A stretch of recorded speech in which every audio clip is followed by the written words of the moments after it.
Harry's Wife, part 101.61. She's getting desperate. Hello, I'm H.G. Tudor. As I've explained in parts past him, Harry's wife has had a difficult time recently. This has been because she found herself trapped in a country that she's painted black on the occasion of the demise of Her Majesty Queen Elizabeth II. All eyes were on the funeral. Of course, there was occasional glimpse given towards her to see what she was up to, and coverage hasn't been favourable.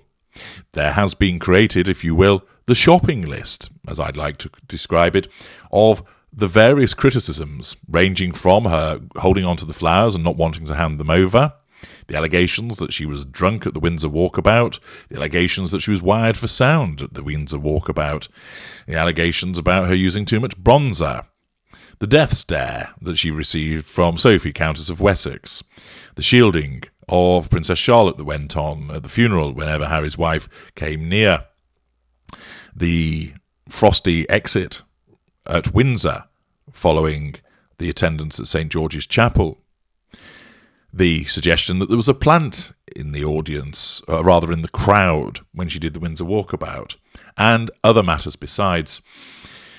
Of course, there are many that look to find fault in each and every single thing that she does, but the purpose of doing so is for differing reasons. What I do is comment upon what people unearth, what the press talk about, what appears in videos, in order to then dissect it for you for the purposes of enabling you to understand what's happening vis-a-vis the prism of narcissism. All of these repeated events and the fact that so much attention was on the Queen and that she found herself slain by the Princess of Wales and roundly ignored by other members of the royal family wounded her. The various criticisms reported in the media and social media have resulted in there being, of course, repeated instances of challenge fuel and threats to control. Even the pointed remarks of the Archbishop of Canterbury were challenge fuel to her. And so it's been coming at her from all sides. Immediately, of course, she dealt with this by either moaning about it in private to Harry, eliciting sympathy and support from him, or more usually, she just had to sit and suck it up with her narcissism telling her, they're cruel, they're mean, they're haters. You are the individual which, of course, is being picked upon. Don't worry. You'll get through all of this. Just ignore the haters. It's not appropriate. And so that's what happens. In those circumstances, the narcissist ends up basically jettisoning the thoughts, dismissing the thoughts about the people that are causing a threat to control until, of course, it then appears. And then it comes back on. And then the narcissism jettisons it. Then the threat reappears. And so she's had this difficult situation going on whereby repeatedly she's had threats to control, her narcissism has dealt with it, and then the threat has come back. And therefore this has happened over and over and over again for her. Now, away from the funeral, having retreated to California, immediately the PR machine has been activated. And we started to see a glut of articles in the press addressing the shopping list of transgressions, saying this didn't happen, that wasn't right, this wasn't appropriate. And it's all being done in order to nullify the repeated threats to control that are posed by this.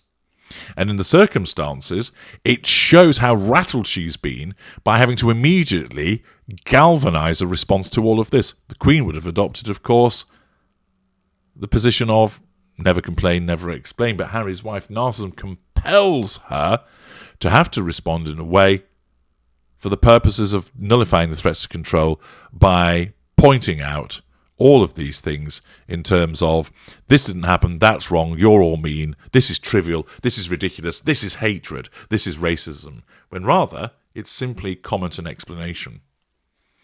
But it continues apace, and you can imagine the scene, can't you? Harry, they're hating on me again. Oh dear. Oh, my little Princess Duchess.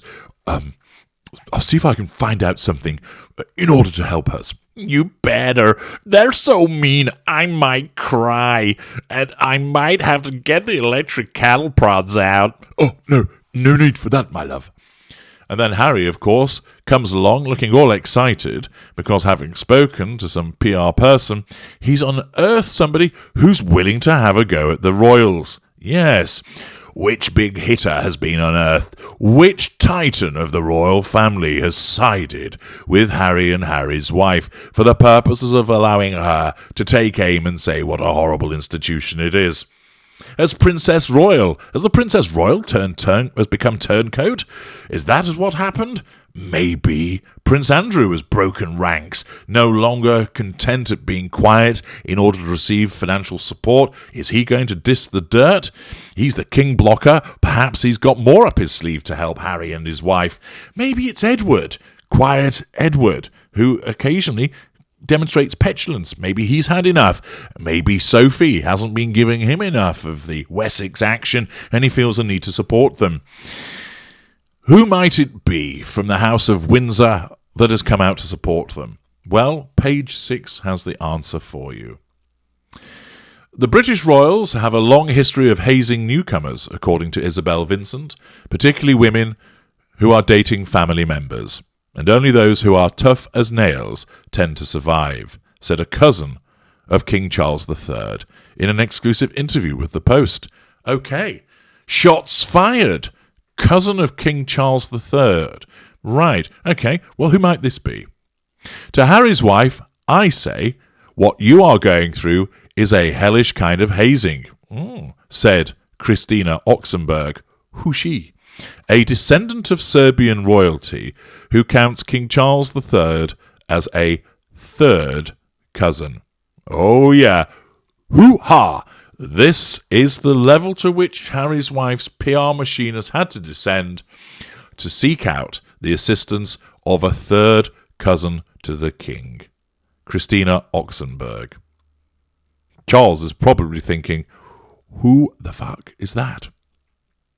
If she can just hang in there, someone else will come along who can take the heat. Nobody gets a pass, including, she added, Kate Middleton. Oxenberg, 59, is a writer and fashion designer and the younger sister of actress Catherine Oxenberg. Now, I've heard of her. Their mother is Princess Elizabeth of Yugoslavia, who Oxenberg said was once very close to Charles. I see. Oxenberg, who has lived among the British royals most of her life, recalled the snobbery once whispered behind the new Princess of Wales's back. When Prince William, now the heir to the throne, was dating Middleton before their 2011 marriage, the royal family thought it pretty funny that the British press labelled her Kate Middleclass, Oxenberg said. Well, that's where she's from. According to the Express, Camilla, now the Queen Consort, allegedly referred to Middleton's parents, Carol and Michael, as Meet the Fockers. They thought it was all very funny. Kate Middleclass and Sarah Ferguson and Coo Stark, Oxenberg said. They meant no disrespect. After all, she is the future Queen of England. Stark, an American actress and photographer, dated Prince Andrew for 18 months in the early 1980s before his mother, Queen Elizabeth, put an end to the relationship. Although she initially liked Stark, who bought Andrew his first pair of blue jeans, the monarch quickly intervened once the British press unearthed the actress's appearances in softcore porn films, which made her an unlikely, I would say a highly likely, match for the prince. It was a very flimsy reason. Oxenberg told the Post, there's a good example of how you can suffer as a royal for no good reason. It then bangs on, basically, about them both being in love and Andrew being married to Sarah Ferguson, was entangled in a friendship with convicted paedophile Jeffrey Epstein, but brings in Virginia Roberts Giuffre. Oxenberg herself admitted that she was a former confidant of British socialite Ghislaine Maxwell, who was appealing a 20-year sentence, or rather has been convicted for 20 years, following her conviction for helping to procure young women and girls for Epstein. Among the other now royals who received their share of hazing, Oxenberg said, was Princess Michael of Kent, née Marie Christine von Reibnitz, a baroness of Czech-German lineage. When Prince Michael of Kent, a first cousin of Queen Elizabeth II, married von Reibnitz in 1978, British royals delighted in giving her a hard time, Oxenberg told the Post. She was treated the same way Harry's wife has been treated, with this mocking and lack of respect, she said. We always used to mock her because she kept referring to the royals as delicious cousins. The hazing, was all done out of habit and not full of hatred and violent plotting. I was a witness. Oxenberg was 16 years old at the time and going through her own tribulations with her mother, Princess Elizabeth of Yugoslavia, a second cousin to King Charles III. While still married to Howard Oxenberg, a dress manufacturer from New York, Princess Elizabeth became engaged to the actor Richard Burton, while he was between marriages to Elizabeth Taylor. Burton and the princess never wed. With Harry's wife, who married Prince Harry in 2018, the hazing has been particularly brutal, according to Oxenberg. They are tough on foreigners, she said. It's not about your skin colour, well done, it's about being a foreigner. Still, she called Harry's wife's treatment by both the British press, which is analysing her every move, especially during Monday's funeral of Queen Elizabeth, and some members of the royal family, as nothing short of treasonous. She is Harry's choice of wife, Oxenberg said. By their own metrics, they have called it a class system. They came up with that system by which you have to respect Harry's choice. Well, not the most stalwart defence of Harry's wife, but showing sympathy for her and suggesting, of course, that the royals are a nasty bunch because they haze everybody that marries in. So it would align with Team Sussex, but it shows a level of desperation to have to plunge to put this forward from a third cousin of King Charles. But are people convinced by this? Well, why don't we dive below the line and find out what people have been stating? JM. I don't know of anyone that comes into an establishment at entry level that would think they could question how said establishment should be run and set out to make changes, especially one that is hundreds of years old, and one that is based on tradition and history. If you agree or disagree with the firm, it's not a factor, it's the way it is. Perhaps she should have taken more time to watch and learn, as William suggested. Then maybe she could have gotten her facts straight when she did decide to speak. And I seriously think that the comment being said about one plane crash away from the throne didn't do her any favours. Chris Hahn. I agree completely with the treatment, however, it has gone on much longer than any other royal has had to endure.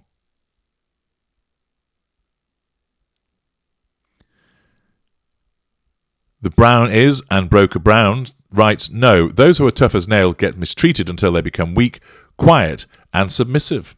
Those two fought back because it went too far, involving racial comments and plans to treat the mixed kids differently. With talk of changing old law all of a sudden when the baby was on the way, and there's the smear campaign once they were tough and stood up for themselves, which takes guts. Right, okay. What else has to be said?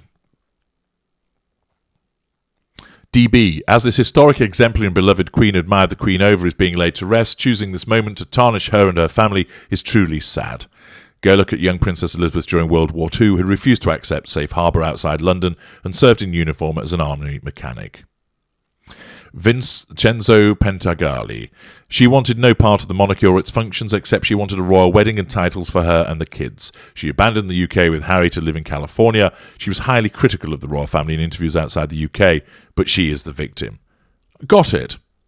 Ferd Elmer. I thought the problem was the press, not the royal family itself. Harry's wife and her supporters keep changing the story. Dwelly Girl responds, don't worry, Gail King is on it.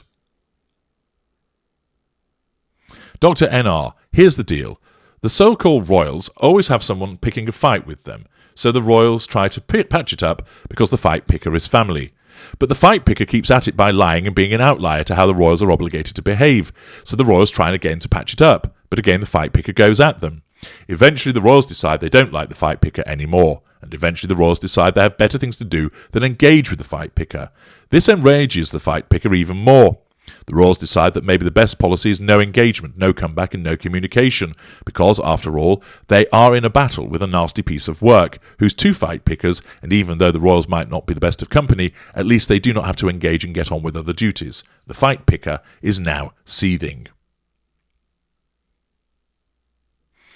Argara 2000. I, Prince Igor of Yugoslavia, who am also Princess Congolia of Mongolia, are very upset at not being invited to the World Series or World War IV, whichever comes first, because royalty makes a lot of sense these days. Captain America. Hey, what do you know? Harry's wife, the fish Markle, has a friend in Europe after all. 1 down, 746.4 million to go. Rob, the egocentric Ms. Markle, does not appear to have the ability to create personal harmony in her life. She has alienated her father, who sacrificed so much for her sister, her brother, and her ex-husband. Sadly for Harry and the royal family, there is something lacking in the content of her character, not the colour of her skin. Alan Ross, a third cousin from Serbia. Are you joking? She's Masked Singer material all the way, but not somebody I go to for an opinion on Harry's wife and Harry. Dwelly Girl. Bottom line, what they did to his aged grandparents in the last 2 years of their lives is unforgivable, and they died knowing what Harry and Harry's wife did. Susanna Troy. No-brainer. Not a hazing, but family outrage that Harry's wife and Harry lied about the family, repeatedly trashing them as if it is their meal ticket and only topic. Harry's wife lied about Catherine, and Harry's wife believed no harm, no foul. True or false, Harry and her were going to do a walkabout with a film crew to great public mourning Queen Elizabeth. True or false, they caused Queen Elizabeth great pain, including moving to Los Angeles, supposedly to avoid the press. Another lie, when they caught the press. Susie Mack. What about the way Harry's wife treats her in-laws as well as her own family? LOL. Anthony Alfonso. Harry's wife's treatment of the Queen and royal family was treasonous. Harry's wife and Harry betrayed the entire royal family. I would even diagnose Harry's wife with split personality disorder. She's nice to the royal family's faces, but trashes them to make millions behind their backs. Mama, she reminds me of a sociopath. She's under delusions everyone is out to get her. The white woman living off a supposed race card. She only wants to further herself at the expense of others, and we are meant to worship her for it. She's not even that good looking. And that gives you a flavour for the responses and reactions to this massive revelation of a third cousin coming out in support of Harry's wife. Further evidence of the desperation to which her need to assert control has plummeted. I'm H.G. Tudor. Thank you for listening.